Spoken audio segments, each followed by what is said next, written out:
ಎಲ್ರಿಗೂ ನಮಸ್ಕಾರ. Dear friends, ನಮ್ ಶಾರದಾ ಮೇಡಮ್ ಹೇಳಿದ್ರು ನಾವೆಲ್ಲರೂ ಸಹ ಈ ವೇದಿಕೆಗೆ ಅತಿಥಿಗಳು ಅಂತ. ಅಲ್ಲ, ನಾವೆಲ್ಲರೂ ಸಹ ಇದೇ ಶಾಲೆಯಲ್ಲಿ ಓದು ಬೆಳೆದಂತಹ ಮಕ್ಕಳು. ಹಾಗಾಗಿ ನಾವೆಲ್ಲೇ ಹೋದ್ರು, ಎಷ್ಟೇ ಎತ್ತರಕ್ಕೆ ಬೆಳೆದ್ರು, ನಾವೆಲ್ಲರೂ ಸಹ ಅವ್ರ ಶಿಷ್ಯಂತಿರೆ, ಸ್ನೇಹಿತರೆ.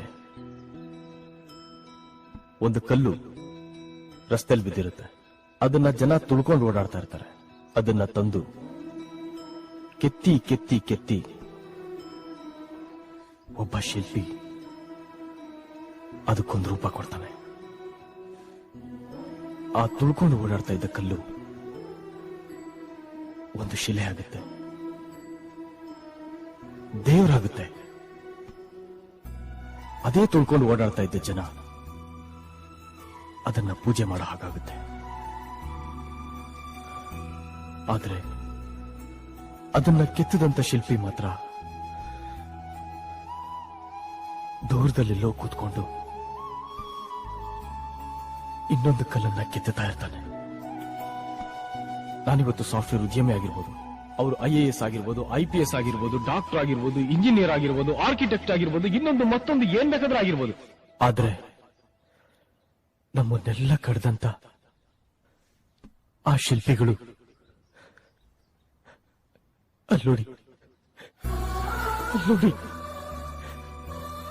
ದೂರದಲ್ಲೆಲ್ಲೋ ಕೂತ್ಕೊಂಡು ನಮ್ಮನ್ನೆಲ್ಲ ಸ್ಟೇಜ್ ಮೇಲೆ ಕೂರಿಸಿ ಗೌರವಿಸ್ತಾ, ಅವ್ರು ಮಾತ್ರ ಏನು ಗೊತ್ತಿಲ್ಲದಿರೋ ಅಮಾಯಕರ್ತಾರ ಹೇಗೆ ಕೂತಿದ್ದಾರೆ ನೋಡಿ.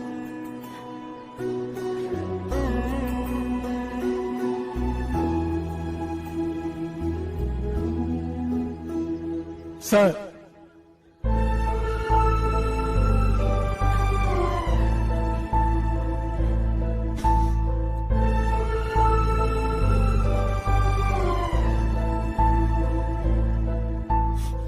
ನಾವೆಲ್ಲ ಅವತ್ತು ಶಾಲೆಗೆ ಬರ್ಬೇಕಾದ್ರೆ NGR ಮಾಸ್ಟರ್ ಹೊಡಿತಾರೆ, ರಮಾ ಮೇಡಮ್ ಬೈತಾರೆ, SPR ಮಾಸ್ಟರ್ ಗದರ್ತಾರೆ ಅಂತ ಭಯ ಬಿತ್ಕೊಂಡು ಶಾಲೆಗೆ ಬರ್ತಾ ಇದ್ವಿ. ಆದ್ರೆ ಇವತ್ ನೋಡಿ, ನಮ್ಮನ್ನೆಲ್ಲ ಸ್ಟೇಜ್ ಮೇಲೆ ಕೂರಿಸಿ ನಮ್ಮನ್ನ ಗೌರವಿಸ್ತಾ ಅವ್ರು ಮಾತ್ರ ಹೇಗೆ ಹಿಂದೆ ಕೂತಿದ್ದಾರೆ ನೋಡಿ. ಜಗತ್ತಿನಲ್ಲಿ ಯಾರ್ಯಾರನ್ನ ಏನೇನೋ ಮಾಡಿ ಅವ್ರಾಗೆ ಉಳ್ಕೊಳ್ಳೋ ಏಕೈಕ ಜೀವ ಅಂದ್ರೆ ಈ ಮೇಷ್ಟ್ರುಗಳು ಮಾತ್ರ. ಸ್ನೇಹಿತರೆ, ಜನ್ಮ ಕೊಡೋದಕ್ಕೆ ತಂದೆ ತಾಯಿಗಳು ಕೈ ಹಿಡಿದು ಆ ತಿತ್ಸಿ ನಾವು ಕಣ್ಣು ಮುಚ್ಚೋವರೆಗೂ ನಮ್ಮನ್ನ ಕಾಪಾಡುವಂತ ವಿದ್ಯೆ ಕೊಡುವಂತ ಗುರುಗಳು, ಬೆಳೀತಾ ಬೆಳೀತಾ ನಮಗೆ ಒಳ್ಳೇದು ಕೆಟ್ಟದ್ದು ಕಲಿಸುವಂತ ಸ್ನೇಹಿತರು, ಹಾಗೇನೆ ಪ್ರತಿಯೊಬ್ಬರ ಜೀವನದಲ್ಲೂ ಅಗಾಧವಾದ ತಿರುವನ್ನು ಕೊಡುವಂತ, ನನ್ನ ಜೀವನ ರೂಪಿಸಿಕೊಟ್ಟಂತ ನನ್ನ ತಂದೆ ತಾಯಿಗಳಿಗೆ, ನನ್ನ ಗುರುಗಳಿಗೆ ಹಾಗೂ ನನ್ನ ಸ್ನೇಹಿತರಿಗೆ ಥ್ಯಾಂಕ್ಸ್ ಹೇಳಕ್ಕೆ ಇಷ್ಟಪಡ್ತೀನಿ.